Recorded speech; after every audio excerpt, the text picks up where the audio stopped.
Hello my dear friends, welcome to ಧರ್ನೀಸ್ cooking channel. ಇವತ್ತು ನಾವು ಮಾಡ್ತಾ ಇರುವಂಥ ಪಲ್ಯ ಬಂದು ಹಾಗಲಕಾಯಿ ಪಲ್ಯ, ಸ್ವೀಟೆಸ್ಟ್ ಹಾಗಲಕಾಯಿ ಪಲ್ಯ ಅಥವಾ ಬೆಲ್ಲದ ಹಾಗಲಕಾಯಿ ಪಲ್ಯ.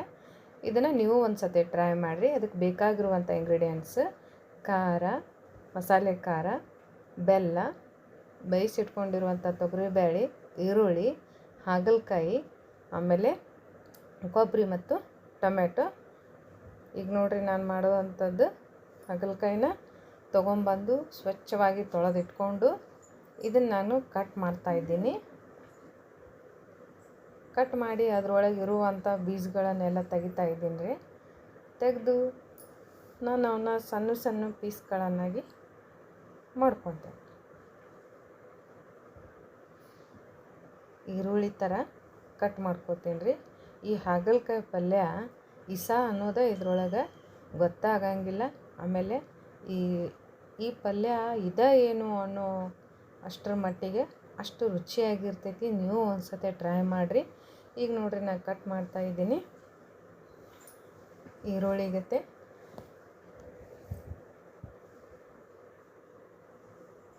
ಸ್ವಲ್ಪ ದಪ್ಪ ದಪ್ಪ ಕಟ್ ಮಾಡಿಕೊಂಡು ಇಟ್ಕೊತೇನೆ ರೀ. ನಾನು ಇಲ್ಲಿ ತೊಗೊಂಡಿರುವಂಥ ಹಾಗಲಕಾಯಿ ಪಾವು ಕೆ ಜಿಗೆ ಎಷ್ಟು ಬೇಕು ಅಂಥೇಳಿ ನಾನು ನಿಮ್ಗಲ್ಲೇ ಮೊದಲೇ ತೋರಿಸಿದ್ದೀನಿ. ಈ ಹಾಗಲಕಾಯಿನ ಕಟ್ ಮಾಡ್ಕೊಂಡಿದ್ನಲ್ರಿ, ಅವನ್ನ ಒಂದು ಹಸಿ ಬಟ್ಟೆ ತೊಗೊಂಡು, ಅಂದರೆ ಒಂದು ತೊಯ್ಸಿದ ಹಸಿ ಒದ್ದೆಯಾಗಿರುವಂಥ ಬಟ್ಟೆ ತೊಗೊಂಡು ಅದ್ರೊಳಗೆ ಹಾಕಾಕತ್ತೀನಿ ರೀ.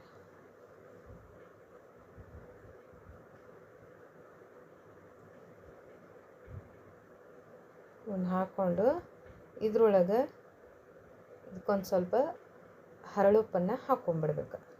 ಹರಳುಪ್ಪು ಹಾಕ್ಕೊಂಡು ಇದೇನು ಮೊದಲು ನಾವು ಒದ್ದೆ ಮಾಡಿ ಇಟ್ಕೊಂಡಿರ್ತೀನಿ ಅನ್ನೋ ಬಟ್ಟೆನ ಚೆನ್ನಾಗಿ ಈ ಥರ ಕಟ್ಟಬೇಕು. ಯಾಕೆ ಕಟ್ಟಬೇಕಪ್ಪ ಅಂತಂದ್ರೆ ಅದು ನೀರೆಲ್ಲ ಉಪ್ಪೆಲ್ಲ ಅದರೊಳಗೆ ಎಳೆದು ಇಸ ಎಲ್ಲ ಹೋಗಬೇಕು, ಅಂದರೆ ಕೈ ಎಲ್ಲ ಹೋಗ್ಬೇಕ್ರಿ. ಇದೆಲ್ಲ ಕೈ ಹೋಗಲಿ ಅಂಥೇಳಿ ಈ ಥರ ಬಿಗುತ್ತಾಗ ಕಟ್ಕೊಂಡು ಅದಕ್ಕೊಂದು ವಜ್ಜಿ ಇರುವಂಥ ಸಾಮಾನನ್ನು ಇಟ್ಟು ಅದನ್ನ 2 ತಾಸು ಬಿಡಬೇಕು ರೀ, ಅಥವಾ ನಿಮ್ಗೆ ಬೇಕಾದಷ್ಟು ಟೈಮಿನವರೆಗೆ ಬಿಡಬೇಕು. ಇಲ್ಲಿ ನೋಡಿರಿ, ಅದನ್ನೆಲ್ಲ ಆದ ನಂತರ ನಾನು 2 ತಾಸು ಬಿಟ್ಟ ನಂತರ ಈಗ ತಕ್ಕೊಂಡು ಈಗ ಮತ್ತೆ ಕುದಿಯಾಕೆ ಇಡಾಕತ್ತೀನಿ ರೀ.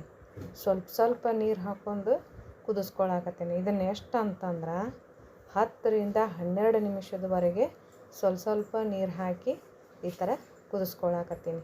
ಯಾಕಂದ್ರೆ ಇದ್ರೊಳಗೆ ಇರುವಂಥದ್ದು ಏನೋ ನಾವು ನೀರನ್ನು ಚೆಲ್ಲಬಾರ್ದು ಅಂಥೇಳಿ ಈ ಥರ ಕುದಿಸ್ಕೊಂಡು ಸ್ವಲ್ಪ ನೀರು ಹಾಕಿ ಇಟ್ಕೊಂಡೇನಿ. ಈಗ ನೋಡ್ರಿ, ನಾನು ಮೊದಲೇ ಇರುವಂಥ ಸಾಮಗ್ರಿಗಳನ್ನು ತೋರಿಸಿನಲ್ಲ, ಈಗ ಒಗ್ಗರಣೆಗೆ ಬಳಸ್ಕೊತೀನಿ ನೋಡ್ರಿ. ನಾನಿಲ್ಲಿ ಈಗ ನಾವು ಬೇಕಾಗಿರುವಷ್ಟು ಒಳ್ಳೆಣ್ಣೆನ ಹಾಕ್ಕೊಂಡೀನಿ, ಇಲ್ಲ ಅಡುಗೆ ಎಣ್ಣೆಯನ್ನು ಹಾಕ್ಕೊಂಡಿದ್ದೀನಿ. ಅಡುಗೆ ಎಣ್ಣೆ ಕಾದ ನಂತರ ಈರುಳ್ಳಿ ಹಾಕ್ಕೊಂಡೀನಿ.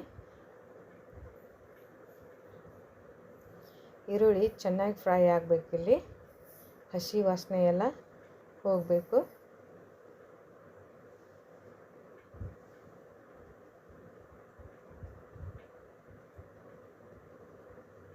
ಈ ಥರ ಕೈ ಆಡಿಸಿ ಇಟ್ಕೊಂಡೇನಿ ರೀ ನಾನು.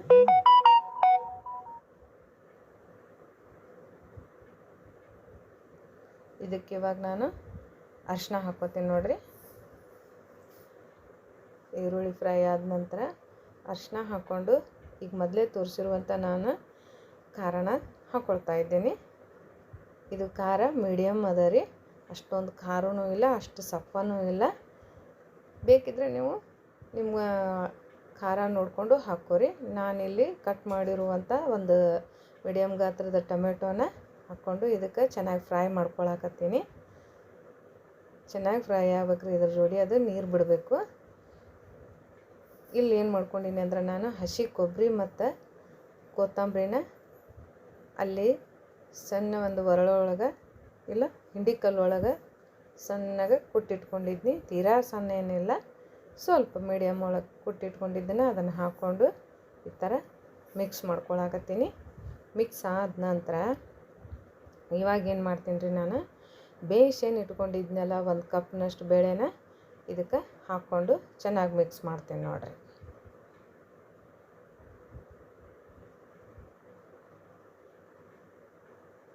ಎಲ್ಲ ಸರಿಯಾಗಿ ಮಿಕ್ಸ್ ಆಗಬೇಕು. ಮಿಕ್ಸ್ ಆದ ನಂತರ ನಾನು ಈ ಸೈಡಿಗೆ ಇದನ್ನು ಹಾಗಲಕಾಯಿನ ಇಟ್ಕೊಂಡಿದ್ನಲ್ಲ ಕುದಿಸಿಟ್ಟಿದ್ದು ಅದನ್ನು ಈಗ ಇದಕ್ಕೆ ಹಾಕ್ಕೊಂಡೀನಿ. ಹಾಕ್ಕೊಂಡು ಇದನ್ನು ಕೂಡ ಚೆನ್ನಾಗಿ ಮಿಕ್ಸ್ ಮಾಡ್ಕೊತೀನಿ ರೀ.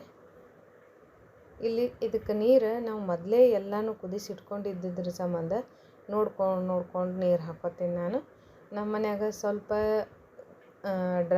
ಗ್ರೇವಿ ಜಾಸ್ತಿ ಬೇಡ್ತಾರೆ, ಅದಕ್ಕೆ ನಾನು ಇಲ್ಲಿ ಇದ್ರೊಳಗೆ ಗ್ರೇವಿ ಜಾಸ್ತಿ ಮಾಡ್ಕೊಂಡೀನಿ. ಬೇಕಂದ್ರೆ ನಿಮ್ಗೆ ಸ್ವಲ್ಪ ಡ್ರೈ ಬೇಕಂದ್ರೆ ನೀವು ಇಷ್ಟ ಬೇಕಿದ್ರೂ ಇದಕ್ಕೆ ಮತ್ತು ಉಪ್ಪು ಮತ್ತು ಬೆಲ್ಲನ ಮಿಕ್ಸ್ ಮಾಡಿಕೊಂಡು ತಕ್ಕೊಬೋದು.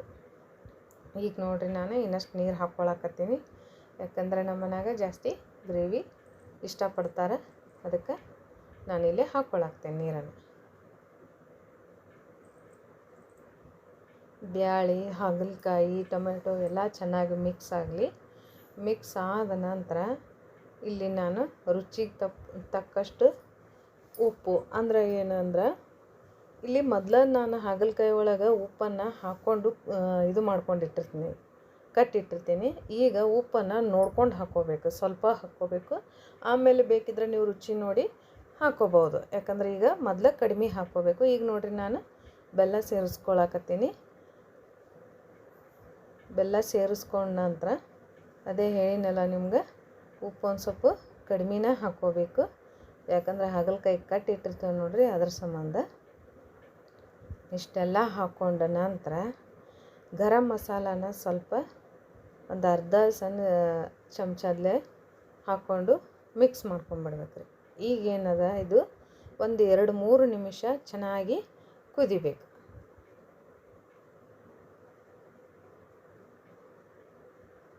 ಈಗ ನೋಡಿರಿ ಪಲ್ಯ ರೆಡಿ ಐತಿ. ಗ್ರೇವಿನೂ ಮಸ್ತ್ ಬಂದೈತಿ, ಯಾಕಂದರೆ ಕುದಿಸಿಟ್ಟಿದ್ದ ಬ್ಯಾಳಿ ಗ್ರೇವಿ ಅದು ಮಂದೊಳಗೆ ಬಂದೈತಿ. ಆಮೇಲೆ ಪಲ್ಯನೂ ಮಸ್ತಾಗೈತಿ. ನೀವು ಒಂದು ಸತಿ ಟ್ರೈ ಮಾಡಿರಿ ಮತ್ತು ನಮ್ಗೆ ಸಬ್ಸ್ಕ್ರೈಬ್ ಮಾಡಿರಿ ಪ್ಲೀಸ್. ದಯವಿಟ್ಟು ನನಗೆ ಸಪೋರ್ಟ್ ಮಾಡಿರಿ. ಥ್ಯಾಂಕ್ ಯು ಸೋ ಮಚ್ ನನಗೆ ಸಪೋರ್ಟ್ ಮಾಡಿರಿ ಅಂತ